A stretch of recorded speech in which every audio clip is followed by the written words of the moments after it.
Olá, amigos, tudo bem? Meu nome é Josemar Bueno e hoje vamos fazer o cálculo da potência, só que em corrente elétrica alternada, né? Bom, o que acontece? Quando a gente faz um cálculo, de potência, geralmente a gente pensa que a potência é igual a tensão vezes a corrente elétrica, né? Só que em corrente elétrica alternada isso não funciona assim, né? Precisamos usar uma notação, seja uma notação polar ou retangular, né? E trabalhar com o ângulo das fases, né? Então vamos fazer um exercício aqui para exemplificar, mas antes eu quero fazer um rápido convite para você. E deixo o convite para que conheça o nosso grupo de negócios, né? Ele funciona como um super networking. Nós temos 2 lives semanais, um grupo fechado no WhatsApp. Também temos treinamentos exclusivos e mentoria. Então não custa nada conhecer, os links estão na descrição deste vídeo. E agora vamos para o nosso conteúdo. Pronto, então vamos lá. Bom, o que acontece, né? Por exemplo, quando a gente escreve aquela equação que a potência é igual à tensão elétrica vezes a corrente, né? Só que a corrente elétrica, por exemplo, né, em função do tempo, já que a corrente é alternada, né, nós vamos ter ali então a corrente de pico vezes o seno de ômega t mais φ, né? Ou seja, na prática a gente tem um valor de corrente para cada segundo que passa, ou na centésimo ou milésimo de segundo, depende da frequência aí que a gente está falando, né? Ou seja, essa notação aqui eu preciso melhorar ela, né? Transformar isso numa notação ou retangular ou polar para poder de fato fazer uma operação, né? Multiplicando vetores ou dividindo vetores, por exemplo, né?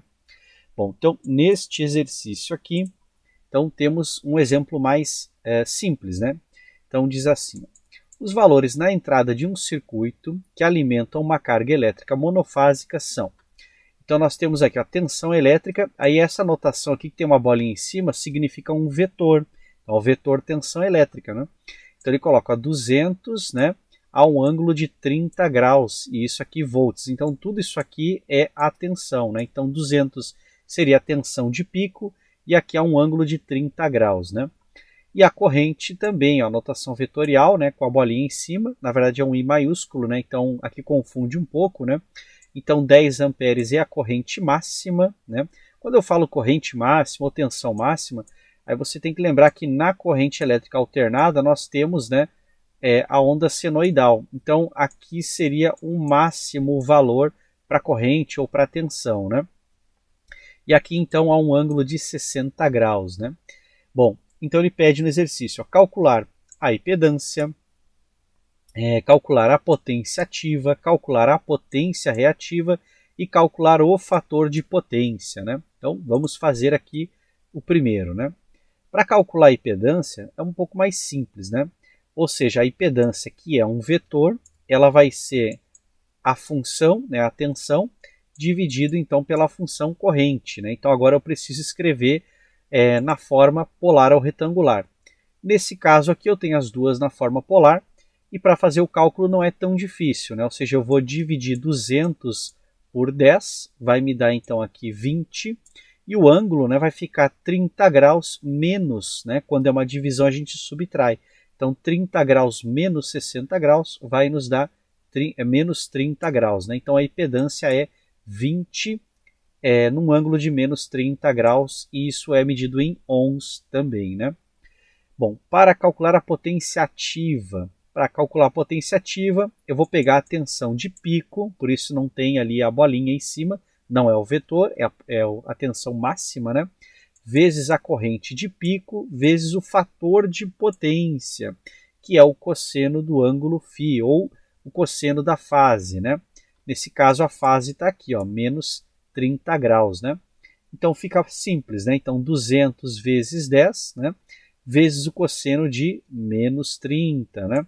E agora então fazendo o cálculo, o cosseno de menos 30 graus fica a raiz de 3 sobre 2, então multiplicando os termos, 1732 watts. Então viram que existe uma diferença, né, quando a gente calcula em corrente contínua em relação a quando a gente calcula em corrente alternada, né? Agora, por exemplo, calcular a potência reativa. Então a gente vai usar a letra Q, né? e a medida dela, né, a unidade de medida, vai ser em volt-ampere reativo. Pode ser kilovolt-ampere reativo, megavolt-ampere reativo, mas né, a relação que importa é o volt-ampere reativo. Né? Então, de novo, a tensão de pico vezes a corrente de pico, só que agora vezes o seno, né, do ângulo, que no caso, né, menos 30 graus. Então, aqui resolvendo também, ó, seno de menos 30, né?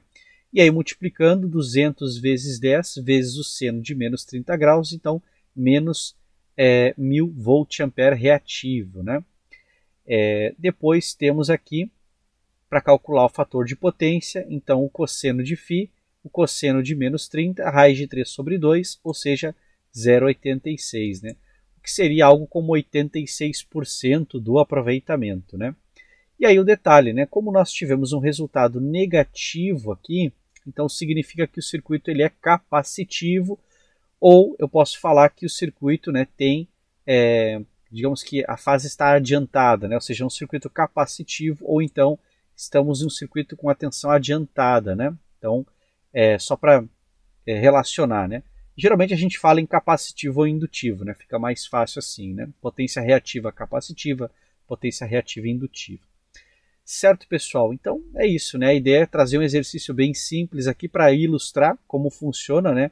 Quando eu quero calcular a potência em corrente alternada.